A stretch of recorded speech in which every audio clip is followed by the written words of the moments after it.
and I really like that because in my mind, it to be consistent. Everything else that you hear things people say about you have to be resilient, you have to have grit, you have to have that growth mindset, you need to Yep. have that player mindset. I think all those are necessary for you to be consistent because and that's why I like the concept of consistency because it really demands a lot from you.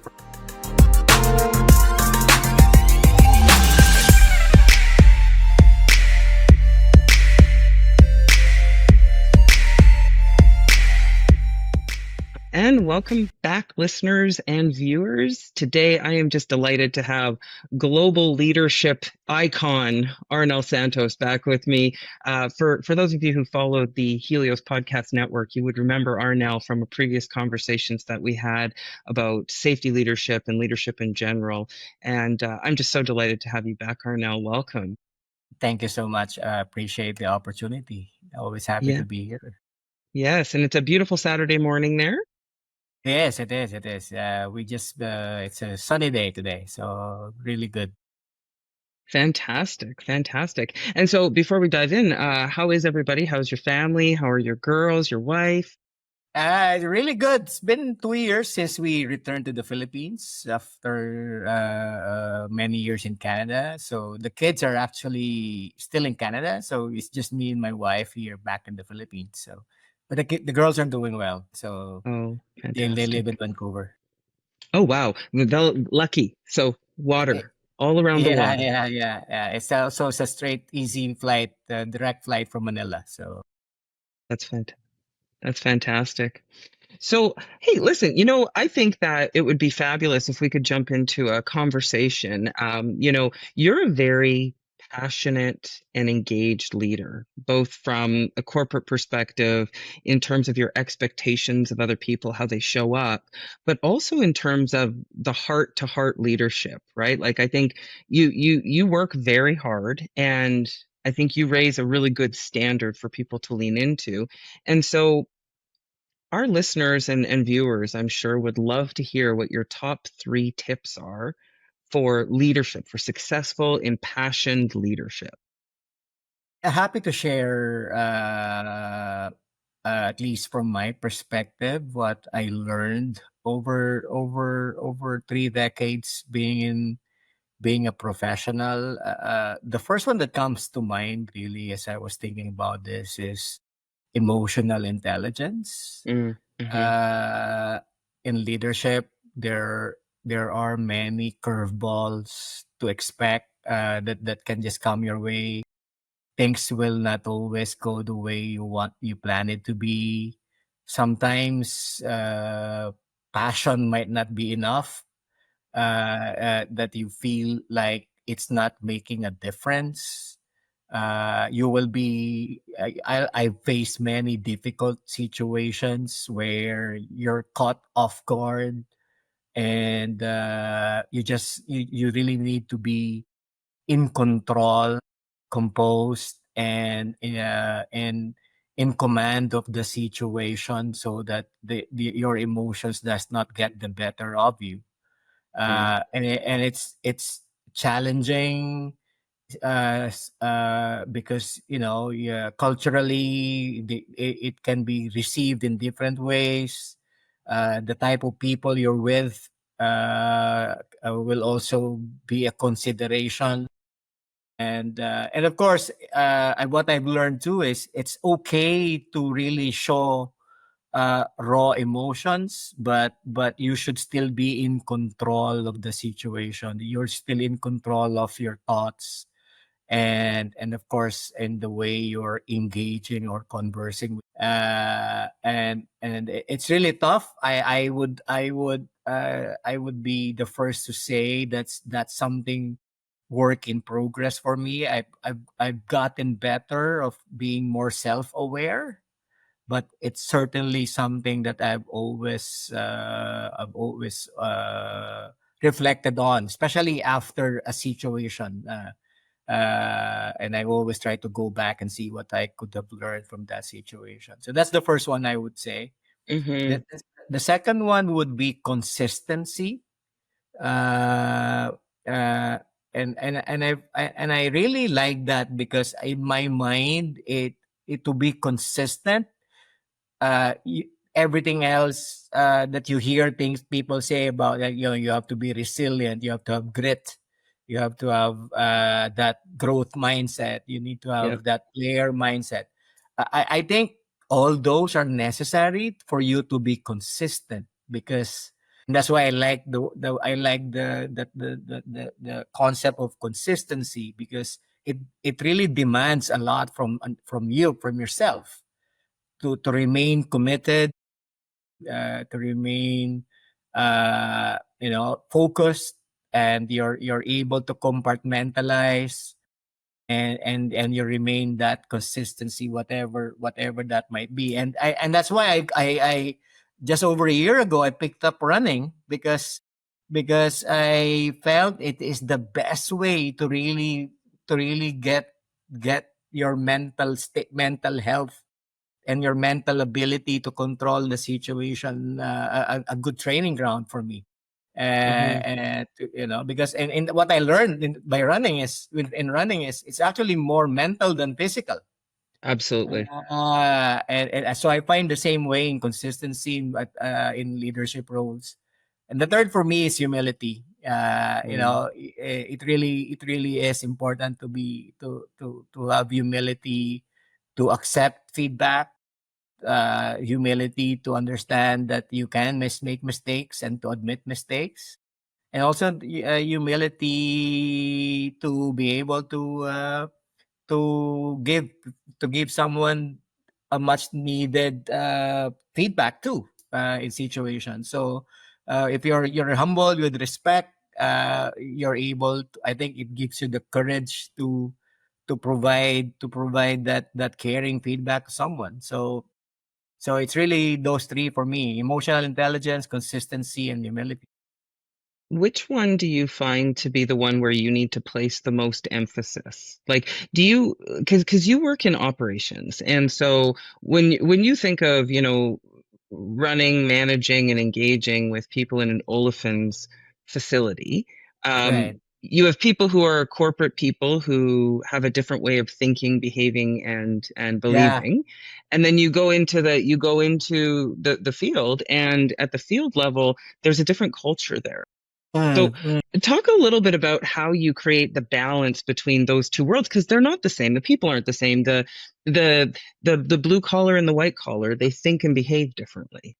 Absolutely. And that's why I started off this conversation with emotional intelligence, because that's what I find to be the most challenging.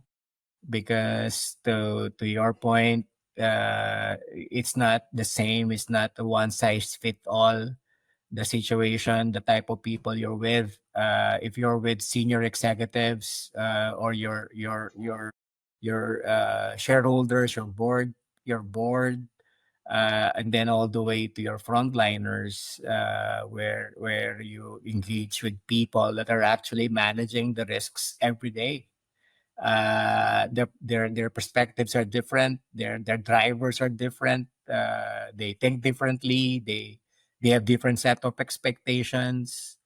And so to me, I the way I navigate that is by practicing. Really, there's really nothing.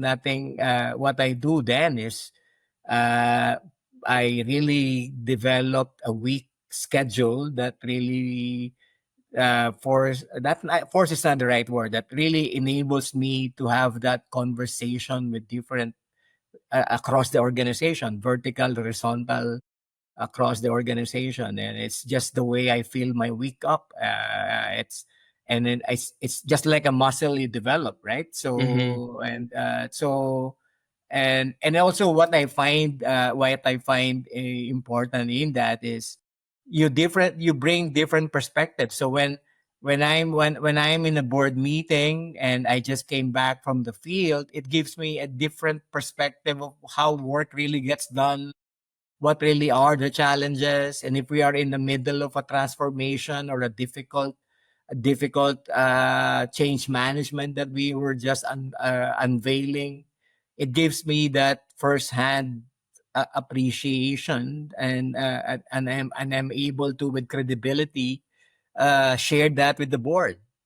And then similarly with the board, I'm able, once, of course, within the bounds of confidentiality, I'm able to connect what a frontliner is doing to what the organization is really trying to do, and help them understand and be a bridge in that case, from a frontliner to, hey, why are we really doing this, and where are we heading?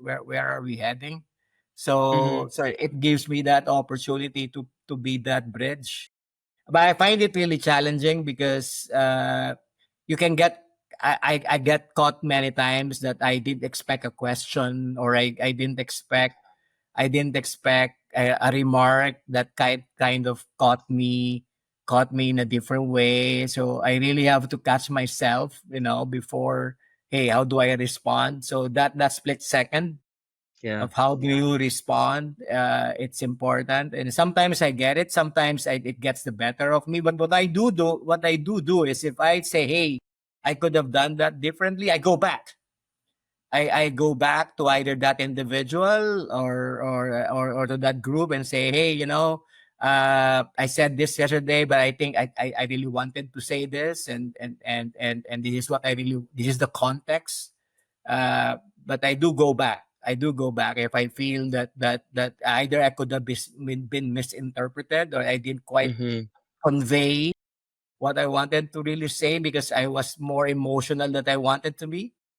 Yeah, I do go back. I don't have a problem going back. No, that's that humility, right? And so it begs the question in terms of, the ability to go and have, because I think sometimes people get really, they get bogged down in organizational politics and Mm, beliefs, mm, right? mm, And mm, so mm. I'm sure that you have come across this, when you come down from that C-suite and you come into the field, everybody's on their best behavior, and you do get sidelined with a couple of questions that maybe make you feel a little uncomfortable. And so when you think about being that bridge, what is the most valuable aspect that you think you take back to the board, right? When we think about how boards operate, how C-suites operate, it's a business. But when you get down to Right, the front right, line, right, it's all right, about the right, people, because like you said, the people are the right, purpose, right? right, right. That's a really important point you're making there, and hence the criticality of being connected, because the board is indeed focused on the bottom line, and they are, of course, about the results, but they also care. And it's important then that they do appreciate, and they do have an understanding of how challenging it is in the field, and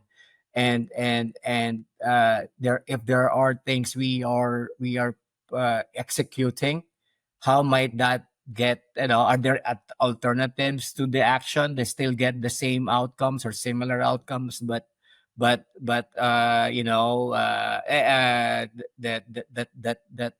can be maybe a better executed.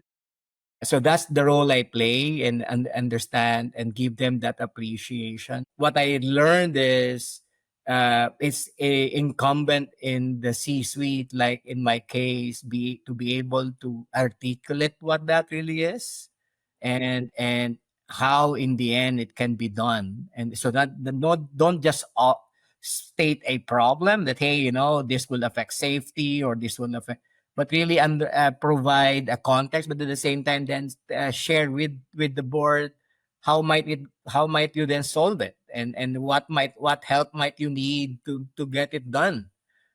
In 9 out of 10 times, I find the board that I've worked with will understand, and they appreciate that. And certainly in oil and gas, and petrochemicals, given the process safety, the regulatory, the heavily regulated environment we're in, there's a lot. there's really openness to understanding that. But it's really the duty of the CEO or the executive team to be able to articulate that, because and I also create opportunities for the board to see it, Well, because that's important. it's not always easy, but what I find, it's really an opportunity. If presented, I grab it, and I bring my boss, the chairman of the board, with me to the site, and understand what really is going on. The site must appreciate that though. Like, I mean, it's so many times you do see that sites are so far removed Right, from right, their C-suites. Like there's no connection. And I've seen this in organizations where you know, the C-suite is doing what they're going to do. They're putting kind of the decrees out, they're having the yeah, conversations. But at the end of the day, people don't feel seen and they don't feel heard. Yes, they're compensated, they have their benefits packages, right, they have right, all of those things, right. but they don't have access. And so, what you're really saying is you create that access for the board to be The- able to see what the right, process is. And then right, you right. give the workforce the ability to connect with people who are kind of like the rock stars of the organization. Same with my executive team, right? So we make it I make it a point that we do spend time, if we meet weekly, depends on the cadence, but sometimes you do have that weekly cadence for us. So I make it a point that one of those meetings in a month is done in the field with Wow. operations. So in that situation, it will be a longer meeting for us, because it will really involve a field walk, interactions with the site, and I make it a point, it's starting with my own, that when I do go in the field, it's not really something I want people to prepare for, and at the same time, I just don't do a superficial walk. I actually do walk with the operators, with the contractors, look at an actual job, understand it, interact with the team members, understand what they're doing, understand if it's a reliability issue, really really do a first hand appreciation of what it is. Similarly with safety or whatever that might be, it could be a Mm-hmm. continuous improvement idea or a potential opportunity to improve. I do go to that level. And it's not easy, because what I find is, it's I don't know, in Canada, for example, all the companies that I've been with in Canada, it's not normal. No, it's not. And I find that surprising, to be honest, because the idea of go see lean, I mean, many countless things have been written about it. You have consultants all over the place about it, but it's amazing how it's not really something institutionalized in. So for my own experiences, it's even if I've done, so that's why I practice consistency, so that they get used to it. But at the same time, they don't really get used to it, because they still, after say one company I've been with for 5 years, and I've been doing it every week, and still they still get sometimes, why are you here again? Well, so and but the more I make it a point to be consistent about it, because what I also want is, it's not just me. I want leaders to actually do it. Mm-hmm. So it's not something, it's just me, but it's an actual leader standard work that people actually, all leaders are actually practicing and doing it. Well, And that, no, it's interesting you say that because when I built ops excellence programs and in the leadership commitment and accountability or leadership commitment and culture, whatever your element one is, that is oftentimes something that is prescribed to leaders to spend certain right, amounts of time in the field. And to me, that just feels very counterintuitive. Like I think as a leader, wouldn't you want to be out there forging those relationships, creating those personal connections? And creating a culture of one team. Like you can't say we're one team and then have a group of right. people who are leading the charge. I mean, listen, the fish rots from the head down. Right. But that's why I think it's part of in an organization that's not a norm. It then takes consistency to really get it embedded, embraced, and it's an opportunity rather than, have I done something wrong? Why are you here? It's and I've gotten many of those type of reactions over many years, but building that relationship, walking with people, understanding why, and if I think over time it creates a different positivity with people, but it's something you have to stay committed to, because I agree. it's not norm, it's not the norm. No. So that kind of brings me to two questions. And the first one is, when you put your blues and your hard hat on, what does it feel like for you? Like, you're a corporate leader. What is the emotion that comes for you when you put those blues on and you've got your Yeah, your PPE on? I'm actually my most comfortable if I am in my blues. That's how I feel too. Because I don't know, I just feel connected. Hmm. I feel I'm ready to go. It also brings back a lot of good memories, because when I first started, I really had the benefit um, of working with fabulous people that are really good, very, very helpful.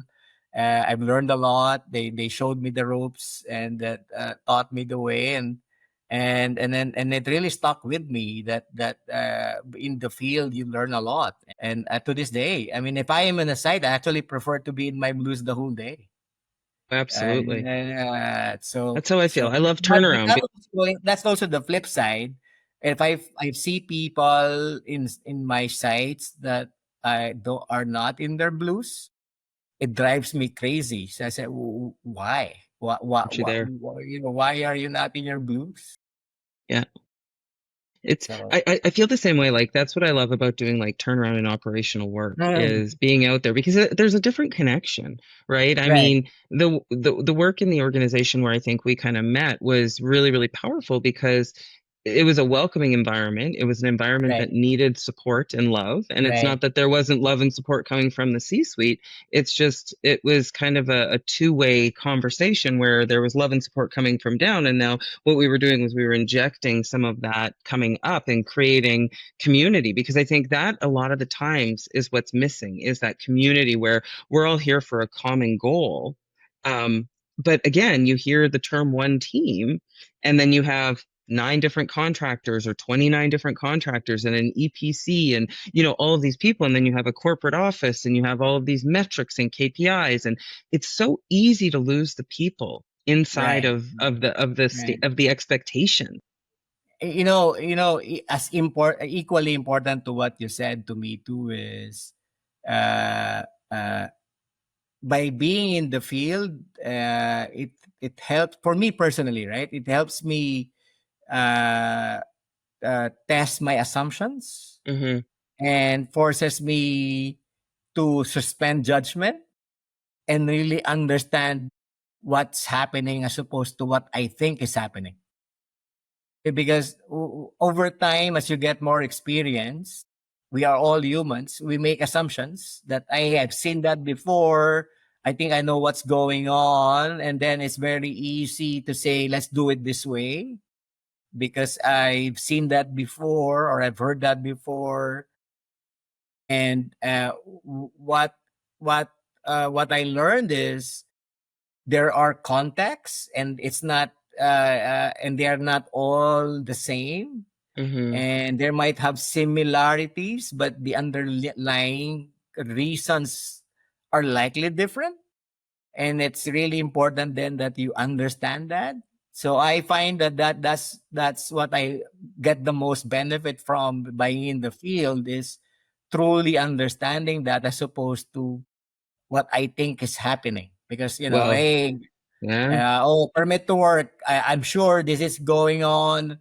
or whatever the case might be, right? And then you realize, oh, it's not actually the way it's happening here. Why is that? Well, and I think that there's a there's filters on the way up. Right, When right, people are presenting information to the C-suite, right, there are right, filters. And, I've had people call me out because of how direct and open I am with my executives that I support. And like that is why people bring me in. I'm not there to be candy coating things and hiding things and making it softer for you. I'm there to make sure that you're successful and you understand what is actually happening at the field level. right. No, it's really an important and very humbling too, to be honest too, that Absolutely. you realize I actually didn't know that you actually didn't know. You thought you knew what's going on, but it's actually you didn't really know. No. So listen, let's switch gears here for a second, and let's wind ourselves down. We had a listener question that came in, and Arnel, I just think that this is one that you're going to really enjoy, just based off of what we've talked about to this point. And the question is regarding careers. What Right. steps would you recommend to further your career? We can't all afford to go back to school, but would like to advance. So thinking about lifelong learning, continuous improvement, looking at somebody Right, who's right. maybe on a budget, what are some of the things that you think somebody could do to improve their career stance?